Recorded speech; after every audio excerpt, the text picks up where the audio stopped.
میرے بھائیوں، پرسنلی میری یہ رائے ہے کہ یزید ابن معاویہ کا جو ایشو اٹھایا جا رہا ہے یہ بنو امیہ کی کارستانیوں پر پردہ ڈالنے کی ایک سازش ہے۔ اگرچہ اہل حدیث کی جانب سے ان کے ممبر سے جو یہ آواز بلند ہوئی امیر یزید اور پھر زندہ آباد اور فلاں، تو اس کو کنڈیم خود کیا ہے اہل حدیث علماء نے، اگرچہ وہ کنڈیم اس لیول کا نہیں ہے جو ہم ایکسپیکٹ کر رہے تھے۔ کنڈیم تو یہ کرنا چاہیے تھا کہ یزید ابن معاویہ اہل سنت کے ہاں اتفاقی طور پر ایک مردود پرسنالٹی ہے۔ اس کی بجائے انہوں نے کہا کہ یہ پتہ نہیں کون ہمارے سٹیج پہ چڑھ گیا۔ یعنی سٹیج پہ کوئی چڑھ سکتا ہے؟ وہ آپ تو اپنے فرقے کی دوسری پارٹی کو سٹیج پہ نہیں چڑھنے دیتے ہو، ہم سے زیادہ کون مولویوں کو جانتا ہے؟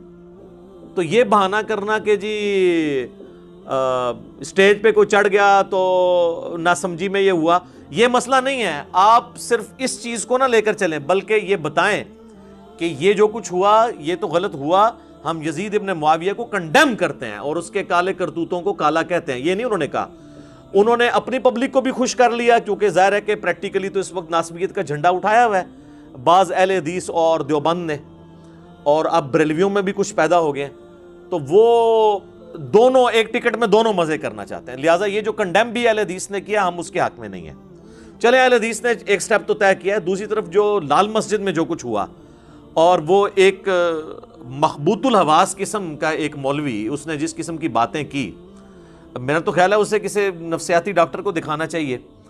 اور انہوں نے تو بلکہ بتا دیا کہ ہمارے ہاں کتاب و سنت کی کوئی دلیل نہیں ہے، وہ استخاروں پر اور خوابوں پہ، یعنی جس چیز کا وہ تانا کبھی بریلویوں کو دیا کرتے تھے اب وہ خود اسی کے اوپر چل رہے ہیں۔ وہ بھی مکمل طور پر دیوبندی مکتب فکر کی ریپریزنٹیشن نہیں ہے۔ اوورال جو دیوبندی مکتب فکر ہے، خصوصاً اس میں جو حیاتی گروپ ہے ان کا، وہ یزید کو کنڈیم کرتے ہیں، اور ان کے سرخیل مولانا طارق جمیل صاحب حفظہ اللہ تعالیٰ نے جس طرح فرنٹ سے لیڈ کیا ہے اور اہل بیت کی محبت لوگوں میں عام کی ہے، وہ کسی سے ڈھکی چھپی بات نہیں ہے۔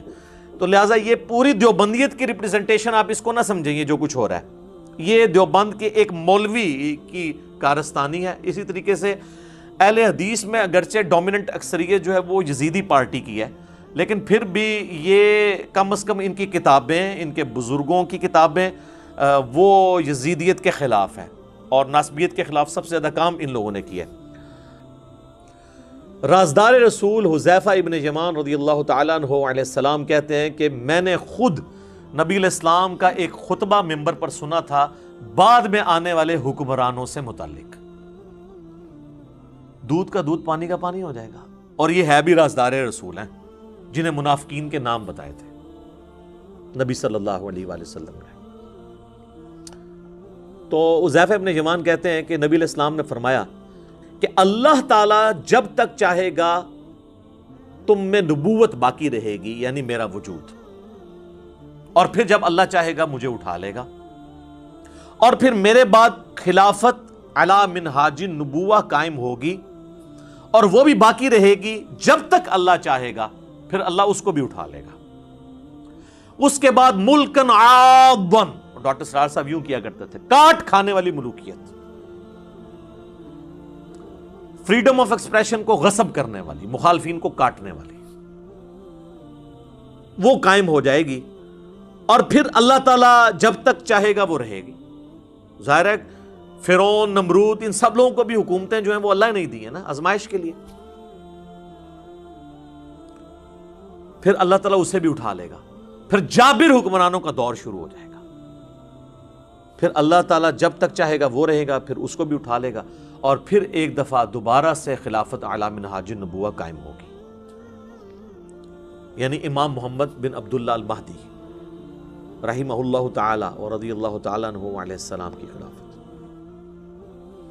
ایک تفسیر اس کی بھی کی گئی ہے یہ والی، اور ایک تفسیر اس حدیث کے راوی کا فہم یہ ہے کہ انہوں نے یہ حدیث لکھ کے حضرت عمر بن عبدالعزیز کو بھیجی اور کہا کہ یہ جو کاٹ کھانے والی ملوکیت اور جابر حکمرانوں کے بعد آپ کی دوبارہ خلافت آئی ہے، تو مجھے لگتا ہے یہ آپ کی پیش گوئی تھی جس پہ عمر بن عبدالعزیز بڑے خوش ہوئے۔ تو اگر یہ بھی مان لیا جائے تو پھر بھی بنو امیہ نہیں بچتی، وہ ساروں کو پچھلا رگڑا لگا دیا نا۔ اور پھر ہم کہتے ہیں عمر بن عبدالعزیز جو ہیں وہ پہلے مجدد اسلام کے کیوں ہیں؟ انہوں نے کون سا گند صاف کیا ہے؟ بنو امیہ کا گاند. وہ آج ٹاپک نہیں ہے, میری کئی ایک ویڈیوز پہلے ریکارڈڈ موجود ہے. بہرحال دوسرا فارم یہ ہے کہ یہ نبی الاسلام کا دور, اس کے بعد خلافت راشدہ کا دور, اس کے بعد کاٹ کھانے والی ملوکیت جو ہے وہ بنو امیہ اور بنو عباس کا دور 500-600 سال تک, جس میں سے 100 سال آلموسٹ بنو امیہ اور پھر بنو عباس اور باقی لوگ. اور یہ جو جابر حکمران ہیں جو مسلط ہو جائیں گے, یہ کلونیل پاورز ہیں جو پوری دنیا کے اوپر قابض ہوئی, جن کا زور 100 سال پہلے ٹوٹنا شروع ہوا. اور آج 57-58 اسلامی ملک ہیں, یہ آج سے 100 سال پہلے نہیں تھے اتنے ملک. اب دوبارہ سے خلافت اعلی منہاج نبوہ کی تیاریاں الحمدللہ شروع ہو چکی ہیں اللہ کے فضل سے. اچھا, اس حدیث کے اندر تو صرف یہی ذکر تھا کہ یہ اس ترتیب کے ساتھ معاملات ہوں گے. اس کی ایکسپلینیشن ہے جامعہ ترمذی اور سنن ابی داؤد کے اندر. وہاں پہ ڈیٹیل ہے کہ یہ خلافت کتنا عرصہ ہوگی. اس میں الفاظ ہیں میرے بعد خلافت علی منہاج النبوہ 30 سال تک رہے گی. حدیث روایت کرتے ہیں سیدنا سفینہ جو کہ آزاد کردہ غلام ہے نبی صلی اللہ علیہ وآلہ وسلم کے, اسے مولا رسول اللہ بھی نے کہا جاتا ہے, آزاد کردہ غلام. سعید تابعی سے پھر سفینہ کہتے ہیں کہ گن ابو بکر کے 2 سال, عمر کے 10 سال, عثمان کے 12 سال اور علی کے 6 سال. اور علی کے بھی جو 6 سال ہیں وہ 5.5 سال مولا علی کے ہیں اور 6 مہینے سیدنا حسن ابن علی کے ہیں, وہ بھی خلافت راشدہ ہے. یہ 41 ہجری ربیع الاول میں صلح حسن ہوئی, اور ربیع الاول کے اندر, تاریخ کنفرم نہیں لیکن مہینہ ربیع الاول کا تھا, نبی الاسلام کی ڈیتھ ہوئی 11 ہجری کے اندر. یہ ٹوٹل 30 سال بنتے ہیں, اور خود امام ابن تیمیہ بھی مانتے ہیں کہ صلح حسن کے اوپر خلافت راشدہ ختم ہوئی اور نبی الاسلام کی پیش گوئی پوری ہوئی. تو ان کا جو شاگرد ہے نا سعید تابعی, ابو داؤد کے الفاظ ہیں, وہ کہتا ہے کہ یہ جو بنو امیہ کے لوگ ہیں, آل مروان, بنو زرقا, نیلی آنکھوں والے, یہ تو کہتے ہیں کہ علی علیہ السلام خلیفہ ہی نہیں ہے. یہاں پہ امام ابو داؤد نے لکھا علی علیہ السلام, لیکن آپ کے مولوی نے نکال دیا ترجمے والی کتاب میں. اسلام 360 میں بھی عربی والے حصے میں ہے, اردو والے سے نکل گیا ہے, اردو میں رضی اللہ عنہ ہو گیا. sunna.com میں عربی میں لکھا ہوا ہے, اردو میں رضی اللہ عنہ کر گیا. سر یہ علماء یہود کے ہی تو کردار ہے جو یہ ادا کر رہے ہیں. اور یہ امام ابو داؤد نے نہیں, صرف امام بخاری نے صحیح بخاری میں 3748 نمبر حدیث میں حسین علیہ السلام لکھا ہے, وہاں سے بھی انہوں نے نکال دیا. عربی کتابوں میں موجود ہے, مکتبۃ الشاملہ کے اندر, اسلام 360 کے اندر دارالاسلام نے نکال دیا. اسلام 360 میں بھی آپ عربی پورشن میں دیکھیں, اردو میں کوئی نہیں ہے. 6318 نمبر حدیث میں فاطمہ اور علی کے ساتھ علیہم السلام لکھا ہوا ہے, اکٹھا نکال دیا انہوں نے. خیر ادھر واپس ہیں. امام ابو داؤد نقل کرتے ہیں کہ جب سعید تابعی نے کہا نا کہ یہ تو بنو امیہ علی علیہ السلام کو خلیفہ ہی نہیں مانتے, چلیں اس سے یہ بھی ایک جو انہوں نے ڈھونگ رچایا تھا نا کہ جی وہ تو خلیفہ مانتے تھے, صرف وہ قصاص عثمان کی بات کرتے تھے. یہ تو تابعی خود بتا رہا ہے کہ بنو امیہ تو حضرت علی کو خلیفہ ہی نہیں مانتے تھے. ابھی تو میرے پاس اس کے اندر بہت کچھ کہنے کو ہے. میں نے ریسنٹلی ایک ویڈیو ریکارڈ کرائی ہے, حضرت معاویہ رضی اللہ تعالیٰ عنہ سے متعلق 15 حوالے میں نے صحابہ سے لے کر بعد کے علماء تک کے دیے, وہ آپ دیکھ لیں, آج وہ ٹاپک نہیں ہے. تو حضرت سفینہ کو غصہ آتا ہے, وہ کہتے ہیں کہ یہ بنو زرقا کی پیٹھ سے جھوٹ نکلا ہے جہاں سے یہ ہوا خارج کرتے ہیں. اور ترمذی کے الفاظ ہیں ان کی اپنی جو حکومت ہے یہ شریر ترین بادشاہت ہے, بدترین بادشاہت ہے. یہ علی کو خلیفہ نہیں مان رہے, یہ تو خود شریر ترین بادشاہ ہیں. اچھا, اب حضرت سفینہ جو ہے نا یہ فوت ہوئے ہیں 74 ہجری کے اندر, واقعہ کربلا ہوا ہے 61 ہجری میں. ناسبی پلی یہ لیتے ہیں کہ یہ انہوں نے حضرت معاویہ کی حکومت کے بارے میں نہیں کہا, پھر بھی پھنس جائیں گے پھر یزید کے بارے میں کہہ دیا, تو آپ تو یزید کے بھی چمچے ہیں. وہ پھر کہتے ہیں چھوٹی قربانی کر لو, بڑے کو بچا لو. لیکن سر نہیں, بڑے نے اگر کوئی کام ڈالا ہے تو وہ کیسے بچے گا؟ یہ حدیث صرف ترمذی ابو داؤد کے اندر موجود نہیں ہے, یہ حدیث میرے بھائی مسند ابی داؤد الطیالسی کے اندر بھی موجود ہے. اور اس میں الفاظ یہ ہیں کہ وہ تابعی, یہ پوری حدیث اس طریقے سے ہے, وہ تابعی جب کہتا ہے نا کہ بدترین بادشاہ ہیں یہ، وہ جب صحابی کہتے ہیں حضرت سفینہ اور 30 سال خلافت ہے، تو وہ کہتے ہیں پھر حضرت معاویہ کون ہے؟ تو انہوں نے کہا حضرت معاویہ جو ہے وہ مسلمانوں کا پہلا بادشاہ ہے، یعنی انہوں نے کہا یہ خلافت راشدہ سے باہر۔ یہاں بھی ہمیں ایکسپوز ہو گیا کہ وہ کس کو سنگل آؤٹ کر رہے تھے۔ ابھی بھی تسلی نہ ہو تو اس کا ایک اور طریق ہے المصنف ابن ابی شیبہ کے اندر، اس میں الفاظ ہیں کہ یہ بنو امیہ بدترین بادشاہت ہیں اور ان کا پہلا بادشاہ معاویہ ابن ابی سفیان ہے۔ انہوں نے اس سب کو کہہ کے یہ بھی بتا دیا سرغنہ کون ہے۔ تو اب اس حدیث میں حضرت سفینہ کا 74 ہجری میں فوت ہونا یزید ابن معاویہ کو یعنی بیچ میں لانے کا ذریعہ نہیں بن سکتا۔ انہوں نے سٹارٹ کیا ہے 41 ہجری سے، صلح حسن سے۔ تو یہ مسئلہ آپ کو کلیئر ہو گیا۔ یہ الحمدللہ ساری کی ساری احادیث میں نے اس ریسرچ پیپر کے اندر ڈالی ہوئی ہیں، انشاءاللہ ہم اپنی ویڈیو کے اندر بھی جو ہے نا وہ ڈسپلے کروا دیں گے انشاءاللہ تعالی۔ اچھا، اب میرے بھائیوں یہ جو کاٹ کھانے والی ملوکیت ہے اس پہ پھر بولا جائے پھر گھنٹوں چاہیے، تو میں نمونے کے طور پر صرف 3 احادیث کور کروں گا جس سے آپ کو اوورال ڈاکٹرن کلیئر ہو جائے اس ٹاپک کے اوپر۔ پہلی حدیث صحیح مسلم کے اندر کتاب الامارہ چیپٹر میں، حکمرانوں والے چیپٹر کے اندر، انٹرنیشنل نمبر کے مطابق 4776، سیدنا عبداللہ بن عمر بن عاص خانہ کعبہ کے سائے میں بیٹھے ہوتے ہیں، دیوار کے ساتھ ٹیک لگا کے، صحابی رسول ہیں۔ ایک تابعی خانہ کعبہ میں انٹر ہوتا ہے، عبد الرحمن بن عبد رب الکعبہ، تو وہ سنتا ہے کہ حضرت عبداللہ بن عمر بن عاص حکمرانوں کی اطاعت سے متعلق حدیث سنا رہے ہوتے ہیں، تو چپ کر کے سنتا رہتا ہے۔ اینڈ پہ وہ پوچھتا ہے کہ حضرت کیا آپ نے یہ واقعی رسول اللہ سے یہ بات سنی تھی کہ حکمرانوں کی اطاعت اس طریقے سے ہونی چاہیے؟ تو انہوں نے کہا ہاں، اللہ کی قسم میں نے رسول اللہ کو دیکھا، میرے کانوں نے آپ کی آواز سنی، میرے دل نے آپ کی باتوں کو یاد رکھا۔ تو انہوں نے کہا اگر یہی بات ہے تو آپ کے چچا کا لڑکا معاویہ بن ابی سفیان، یہ چچا زاد لگتے تھے نا آپس میں، عمرو بن عاص کے بیٹے ہیں نا، تو وہ تو ہمیں کہتا ہے کہ ہم آپس میں ایک دوسرے کو ناحق قتل کریں اور ایک دوسرے کا مال ناحق طریقے سے ہڑپ کریں، حرام خوری بھی اور قتل و غارت بھی، جبکہ اللہ تعالیٰ قرآن میں فرماتا ہے، سورۃ النساء کی آیت نمبر 29 اس نے تلاوت کی کہ اے ایمان والو آپس میں ایک دوسرے کو قتل مت کرو، اپنوں کو قتل مت کرو، اپنوں قتل یعنی ایک دوسرے کو، سارے مسلمان آپس بھائی ہیں، اور ایک دوسرے کا مال ناحق طریقے سے ہڑپ مت کرو۔ اب یہ بتائیے کہ ہم اللہ کی بات مانیں یا اطاعت امیر کریں؟ اب یہ ایک صحابی کو ایک تابعی نے ایک بہت بڑی بات کر دی، تو انہوں نے نہیں کہا کہ تم رافضیوں والی باتیں کر رہے ہو، تمہیں ایران سے کوئی فنڈنگ ہوتی ہے، نہیں کہا، تھوڑی دیر کے لیے خاموشی اختیار کر لی انہوں نے۔ اب سوچ میں تو پڑ گئے ہوں گے میں کیا کروں، رشتہ داری تو میری نکال رہا ہے۔ پھر انہوں نے سر اٹھا کے کہا کہ معاویہ کی اطاعت کرو ان باتوں میں جس میں وہ اللہ کی اطاعت کے اندر حکم دے، اور جس میں وہ اللہ کی نافرمانی کا حکم دے اس میں اس کی نافرمانی کرو، اور یہی ایٹیچیوڈ ہونا چاہیے۔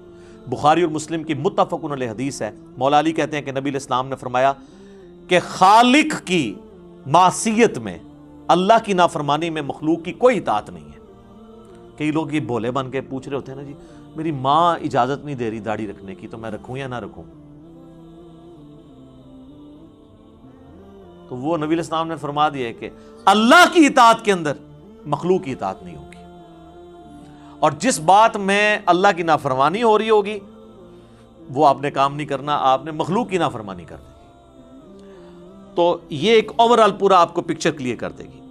ایک اور حدیث، اچھا یہ تینوں کی تینوں حدیثیں صحیحین میں، بلکہ ابھی تک آپ دیکھ رہے ہیں ساری مشہور کتابوں سے۔ دوسری حدیث صحیح بخاری میں 4108، تحکیم کے بعد جب حضرت معاویہ رضی اللہ تعالیٰ عنہ مدینہ شریف آتے ہیں، یہ فتح الباری میں پورا اس کا سیاق و سباق موجود ہے کہ کس موقع پہ ہوا۔ تو بخاری کے الفاظ ہیں کہ حضرت معاویہ وہاں پہ ایک خطبہ دیتے ہیں، اور سیدہ حفصہ جو حضور علیہ السلام کی زوجہ اور ہماری ماں ہیں ام المؤمنین، وہ اپنے بھائی عبداللہ بن عمر سے کہتی ہیں کہ جاؤ حضرت معاویہ آئے ہیں اور وہ خطبہ دے رہے ہیں، تم جا کے خطبے میں شریک ہو، یہ نہ ہو کہ تمہاری غیر موجودگی کو کچھ اور ہی سمجھ لیا جائے کہ کچھ سازش ہو رہی ہے، تو وہ چلے گئے۔ اس سے یہ بھی پتا چلا کہ وہ جانا نہیں چاہتے تھے، تبھی بھیجنا پڑا نا، ظاہر ماں بھی تھی، ام المومنین ہونے کی وجہ سے وہ بڑی بہن بھی تھی۔ عبداللہ بن عمر جب وہاں پہنچے تو حضرت معاویہ نے خطبے میں بات کرتے ہوئے کہا کہ تم میں سے جس کو اس امر خلافت کی خواہش ہے نا، تو وہ اپنا سینگ اٹھائے، اپنا سر اٹھائے، میں اس کے باپ سے بھی زیادہ خلافت کا حقدار ہوں۔ اب یہ باتیں چپ کر کے حضرت عبداللہ بن عمر سنتے رہے، یہاں تک تو کلیئر نہیں کہ انہوں نے کس کو یہ ٹونٹ کروائی ہے، لیکن اسی حدیث میں آگے آتا ہے کہ حبیب بن مسلمہ تابعی کہتے ہیں کہ جب مجمع چھٹ گیا تو میں نے عبداللہ بن عمر سے کہا کہ حضرت آپ نے معاویہ کو اسی وقت کیوں نہیں جواب دیا؟ تو پتہ چل گیا وہ کس کے باپ کو کہہ رہے تھے۔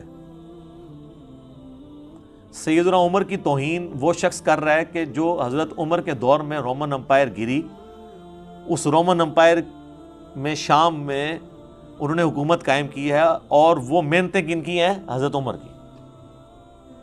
تو جن لوگوں کو ابو بکر اور عمر کا لحاظ نہ ہو، انہوں نے مولا علی کا لحاظ کہاں سے کرنا ہے؟ سیدھی سی بات ہے۔ تو عبداللہ بن عمر کہتے ہیں کہ میں نے ارادہ تو کیا کہ میں اپنی گوٹ کھولوں، یوں کر کے احتبا کر کے دونوں گھٹنوں کو یوں لے کے بیٹھے تھے، اور میں اسے وہیں بھرے مجمع میں جواب دوں کہ تجھ سے زیادہ خلافت کا حقدار وہ ہے کہ جس نے تم دونوں باپ بیٹا ابو سفیان سے اور معاویہ سے رضی اللہ عنہما، ہم تو احترام سے ہی نام لیں گے، ظاہر ہے صحابیت تو ہے، تم باپ بیٹا سے جنگ کی ہوئی ہے جب تم دونوں کافر تھے اور ہم مسلمان تھے، یعنی تم لوگ جونیئر مسلمان ہو، طلقاء ہو، فتح مکہ پہ مسلمان ہوئے ہو، اور آج ہم سینئر مسلمانوں کو کہہ رہے ہو تم لوگوں کے ساتھ تو ہم جنگیں لڑ چکے ہیں، تم لوگوں کو ہم نے مار مار کے اسلام میں داخل کیا۔ ظاہر ہے کہ وہ مارے کھائی ہیں تو پھر آہستہ آہستہ ان کو ہوش آئی ہے نا کہ اسلام کا پلڑا بھاری ہو گیا۔ پھر عبداللہ بن عمر کہتے ہیں کہ پھر مجھے جنت کی نعمتیں یاد آ گئیں، پھر میں فتنے کے ڈر سے خاموش ہو گیا۔ حبیب بن مسلمہ کہتے ہیں کہ عبداللہ بن عمر نے خاموش ہو کے اپنی جان بھی بچا لی، اپنی عزت بھی بچا لی۔ ایک ماموں نے دوسرے ماموں سے اپنی جان اور عزت بچا لی، کہتے ہیں نا خال المومنین۔ اچھا عبداللہ بن عمر خال المومنین نہیں ہے؟ عبد الرحمن بن ابی بکر خال المومنین نہیں ہے؟ اور محمد بن ابی بکر خال المومنین نہیں ہے؟ ہمارے باقی سارے خال المومنین کو ایک خال المومنین سے تکلیفیں اٹھانی پڑی۔ تو یہ حدیث کے الفاظ بتا رہے ہیں کہ اس وقت فریڈم آف ایکسپریشن کو کس طریقے سے غصب کیا جاتا تھا۔ اچھا یہ جو حضرت عبداللہ بن عمر کے الفاظ ہیں نا، یہ بڑے انٹلیکچوئل ہیں، کیونکہ یہی الفاظ حضرت عمر نے بھی یوز کیے تھے، اور حضرت عمر کا ویژن دیکھیں، انہوں نے پہلے یہ چیز بتا دی تھی۔ صحیح مسلم کے اندر ایک حدیث ہے، میں نے ریسرچ پیپر میں ڈالی ہے، انٹرنیشنل نمبر ہے 1258۔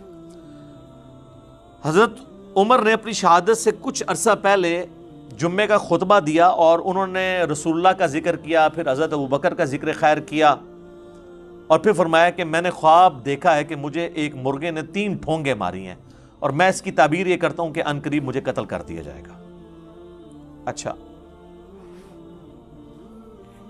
انہوں نے کہا کہ بعض لوگ مجھے مشورہ دے رہے ہیں کہ میں اپنا کسی کو جانشین مقرر کر دوں، لیکن میرا کوئی ایسا ارادہ نہیں ہے، اللہ اپنے دین کو برباد نہیں ہونے دے گا۔ پھر انہوں نے کہا کہ اگر میری موت جلدی واقع ہو گئی حادثاتی طور پر، تو میری طرف سے یہ حکم ہے کہ خلافت کا فیصلہ صرف ان 6 لوگوں میں طے ہوگا جن سے رسول اللہ اپنی وفات تک راضی رہے۔ اور بخاری میں الفاظ ہیں 3700 نمبر حدیث میں کہ خلافت کا معاملہ ان 6 بندوں سے باہر نہیں آنا۔ بخاری میں پھر نام بھی حضرت عمر نے لیے اور فرمایا علی، عثمان، طلحہ، زبیر، عبد الرحمن بن عوف اور سعد بن ابی وقاص۔ ویسے ایک اور بندہ بھی تھا 7واں، چونکہ وہ ان کا بہنوئی تھا، سعید ابن زید۔ وہ سب و شتم کی حدیثیں اشرم بشرا والا یاد آیا جائے، سعید ابن زید، ان کا نام اس لیے نہیں لیا کہ وہ رشتہ دار تھے، ان کو چھوڑ دیا اور کہا میرے بیٹے عبداللہ بن عمر کو مشورے میں تم شامل کر سکتے ہو، لیکن اسے خلیفہ نہ چننا۔ ان 6 بندوں میں سے کسی کو چننا جن سے رسول اللہ اپنی وفات تک راضی رہے۔ تو آج ہم ہوتے تو ہم پوچھتے کہ پھر ہمیں وہ بھی بتا دیں جن سے حضور وفات کے وقت ناراض تھے. آپ کو تو کہنا چاہیے سب سے ہی راضی رہے. یہ کہتے ہیں نا سر ہر چیز میں اشارے موجود ہیں. ابھی تو یہ بات ختم نہیں ہوئی. پھر حضرت عمر کہتے ہیں, مسلم کے الفاظ ہیں کہ اگر تم دیکھو کہ ان 6 لوگوں کی خلافت میں کوئی تام کر رہا ہے تو سمجھ لینا کہ یہ وہی لوگ ہیں کہ جن کو میں نے اسلام کی خاطر اپنے ہاتھوں سے مارا ہے, اور یہ اسلام کے دشمن اور کافر ہیں. پڑھو تو اس میں جو حدیثیں بخاری مسلم سے لکھی ہیں انہیں فراڈ ڈکلیئر کرو تاکہ ہم آپ سے حجیت حدیث کا مقدمہ لڑیں. یہ کیا بات ہوئی کہ یہ رافضیوں والی باتیں کر رہا ہے؟ تو مجھے تو اس سے کوئی فرق نہیں پڑے گا. آپ جتنا چیخیں گے اتنا آپ کا نقصان ہوگا. آپ جتنا بنو امیہ کا دفاع کریں گے بچنا تو اس نے کوئی نہیں ہے, کیونکہ بخاری مسلم کھڑی ہے نا بنو امیہ کے خلاف. انجینئر صاحب تو نہیں کھڑے ہوئے, ہم تو ڈاکی ہیں. ہم بخاری مسلم میں رفع الیدین کی حدیثوں کو بھی مانتے ہیں اور اس حدیث کو بھی مانتے ہیں. تقتلہ الفئۃ الباغیہ. ہاں وہی عمار, افسوس ہے عمار. تقتلہ الفئۃ الباغیہ یدعوہم الی اللہ یدعوہم الی الجنہ, دونوں الفاظ موجود ہیں. ویدعونہ الی النار. عمار افسوس, تجھے ایک باغی جماعت قتل کرے گی, تو انہیں اللہ اور جنت کی طرف بلا رہا ہوگا اور وہ جماعت تجھے جہنم کی آگ کی طرف بلا رہی ہوگی. اب یہ حدیث کیا میں نے گن پوائنٹ پہ امام بخاری سے صحیح بخاری میں داخل کروائی ہے 2812 اور 447, اور مسلم میں 5 ترک 7320 سے لے کے 7324 تک, یہ میں نے امام مسلم سے گن پوائنٹ پہ حدیثیں داخل کروائی ہیں یا ان کے ترجمے میں نے خود کر کے کوئی چینج کر کے بیان کیے ہیں؟ تو میرے لیے مشکل تھا کہ میں یہودیوں والا کام کرتا جو باقی علماء نے کیا ہوا تھا کہ اپنی مطلب کی آیات, اپنی مطلب کی حدیثیں جو فرقے کو سپورٹ ہیں وہ مانی ہوئی ہیں. میں نے بخاری مسلم میں جب رفع الیدین سے نماز کا طریقہ اڈاپٹ کیا تو بخاری مسلم میں جو بنو امیہ کے خلاف رسول اللہ کے فرامین آئیں گے میں ان کو بھی ویسے ہی مانوں گا. یہ کیسے ہو سکتا ہے کہ میں 2 نمبری اختیار کروں؟ تو آپ جو چیزیں میں ہائی لائٹ کر رہا ہوں ان کا جواب دیں, اور آپ کی چیخو پکار, آپ کا رونا پیٹنا اس بات کی گواہی ہے کہ آپ کے پاس کسی بات کا جواب نہیں ہے. تو یہ پروپیگنڈا کرنے سے مجھے کوئی نقصان نہیں ہونا. میں نے اس لیے کہا تھا تہاڈی منجی ٹھک گئی, جے چاہتے ہو نا کہ کوئی 25-30 سال کٹ جاؤ تے خاموشی اختیار کرو. چیخو گے تے میں تو وہ نہیں ہوں کہ غامدی صاحب کی طرح جا کے امریکہ میں بیٹھ جاؤں گا. ہاں میں ٹھوک دیا گا منجی, جیڑی کل میں ٹھوکنی میں آج ٹھوکاں گا. جتنی بار بولو کہ میں اتنی بار ٹھوکاں گا. اب دیکھیں نا کس طرح انہوں نے اپنی منجیاں ٹھکوائی ہیں. نہ وہ لال رومال والا مجھے گالیاں نکالتا قرآن و سنت بیان کرنے کے اوپر, تو نہ وہ بھی ایکسپوز ہوتے. تو وہ اہل سنت میں سے لوگوں کو خریدتے ہیں جنہوں نے لبادہ اہل سنت کا پہناوا ہوتا ہے, اور حقیقت میں وہ رافضیت کے گندے نطفے ہوتے ہیں, جس کی بہت ساری مثالیں ہمارے سامنے موجود ہیں. اسحاق جھال والا مردود اسی قسم کے انسانوں میں سے تھا. انجینئر مرزا مردود اسی قسم کے انسانوں میں سے ہے. رافضیت کے پیسوں پہ پلنے والا, ایران کے ٹکڑوں پہ پلنے والا یہ جانور صحابہ کے بارے میں اپنی زبان گندی دراز کرتا ہے, اور حقیقت میں اس کا من پلیت ہے, اس کے ماننے والے اس سے بڑے پلیت ہیں.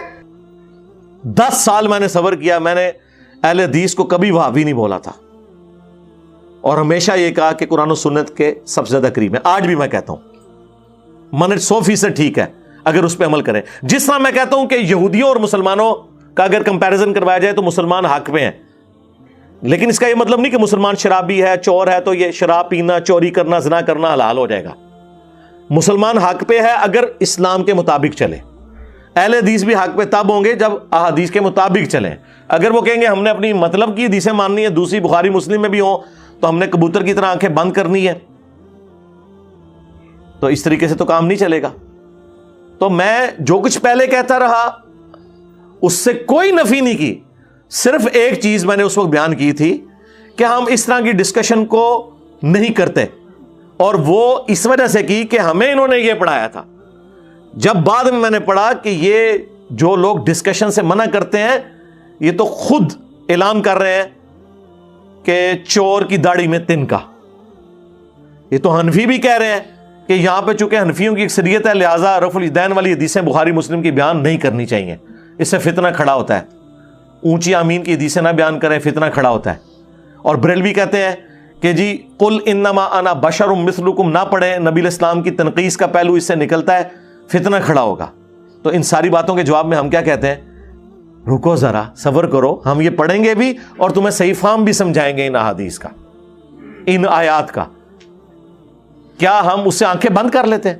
اہل حدیث کو کیوں غصہ آتا ہے جب بریلوی کہتے ہیں کہ جی تانوں کوئی آیت نہیں لبھی قرآن چوں، ہر ممبر تے قل انما انا بشر مثلکم، تسی پڑھو وما ارسلناک الا رحمتا للعالمین، آپ پڑھیں من یطع الرسول فقد اطاع اللہ، آپ پڑھیں قل ان کنتم تحبون اللہ فاتبعونی یحببکم اللہ، انا ارسلناک شاہدا ومبشرا ونذیرا، ان اللہ وملائکتہ یصلون علی النبی اللہم صلی علی محمد وعلی آل محمد۔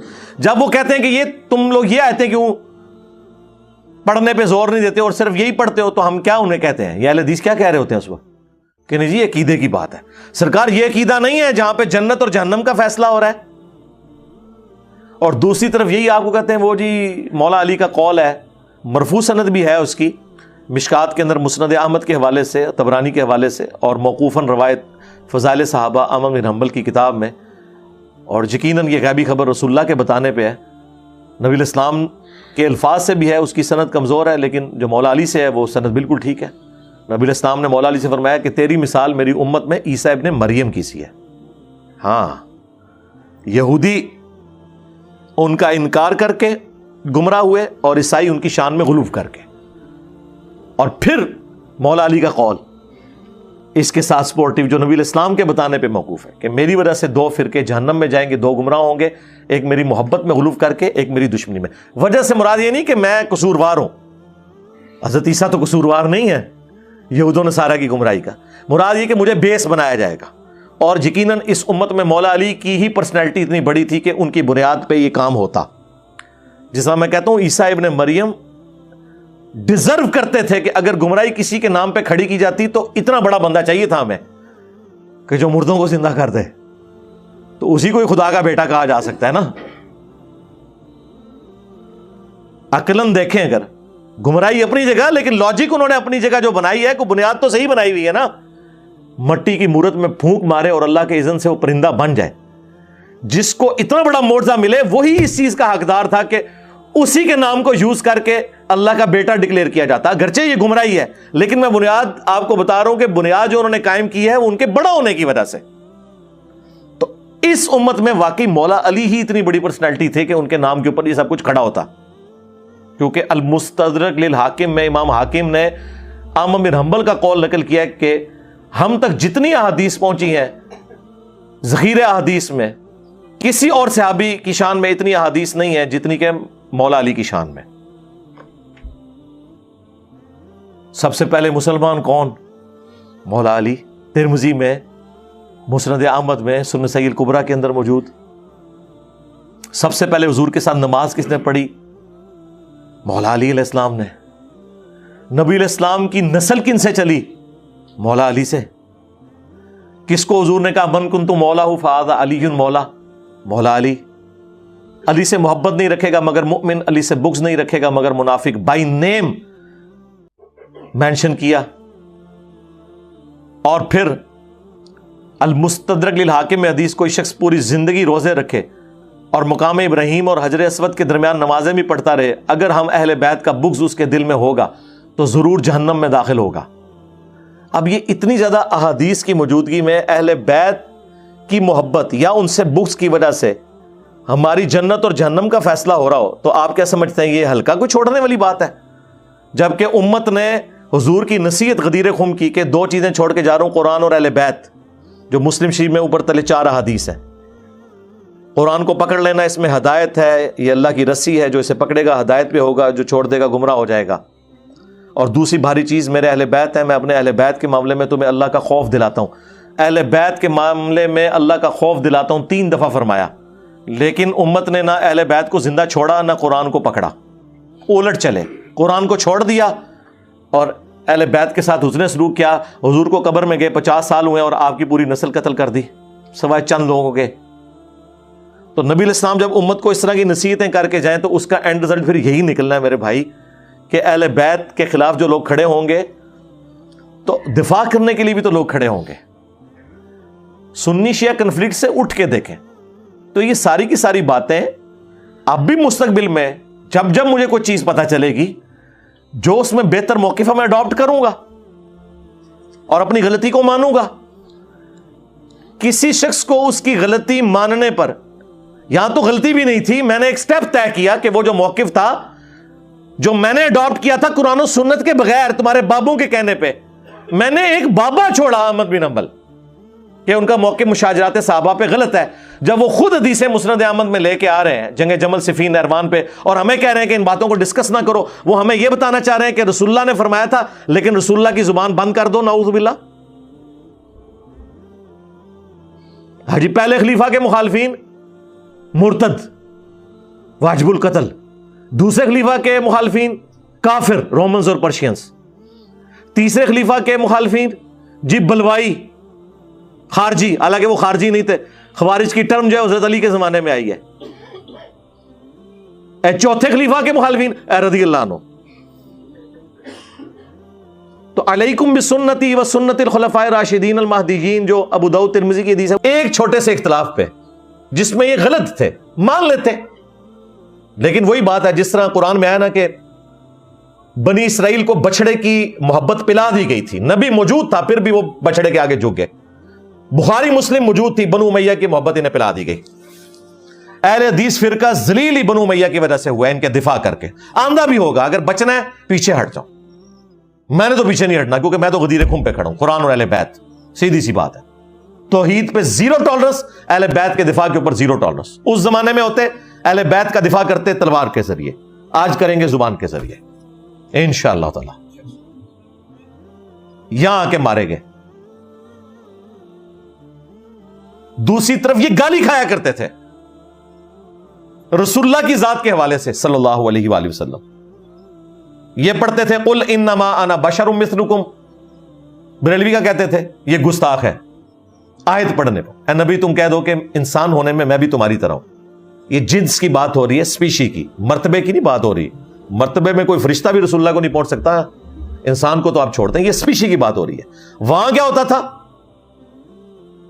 بریلوی انہیں آڑے ہاتھوں لیتے تھے کہ یہ تو گستاخ رسول ہے، انہیں کوئی اور آیت نہیں ملی ہے، بس یہی پڑھتے ہیں.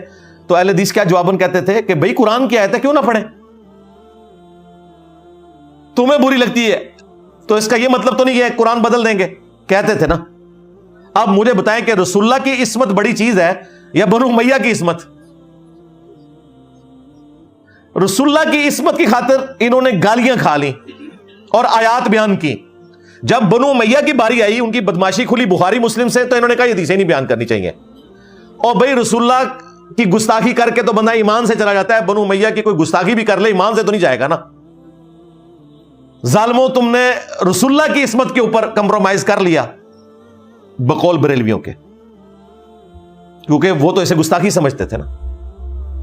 بنو امیہ کو انہوں نے رسول اللہ سے بھی پڑھا دیا، ظاہر ہے یہی کیا. جی عام بندوں کے سامنے حدیث ہے، اور امام مسلم نے مقدمے میں لکھا ہے کہ میں عوام الناس کے لیے مسلم شریف لکھ رہا ہوں جنہیں صحیح اور ضعیف کا فرق نہیں پڑا، اور تمہارے ماموں کی پوری حکومت کو جو حدیثیں ایکسپوز کرتی ہیں وہ ساری کی ساری حدیثیں مسلم شریف میں لکھی ہوئی ہیں. بخاری میں تو لکھی ہوئی ہے، بخاری کی ایک حدیث ہی تمہیں کھا جاتی ہے، یہ 2812.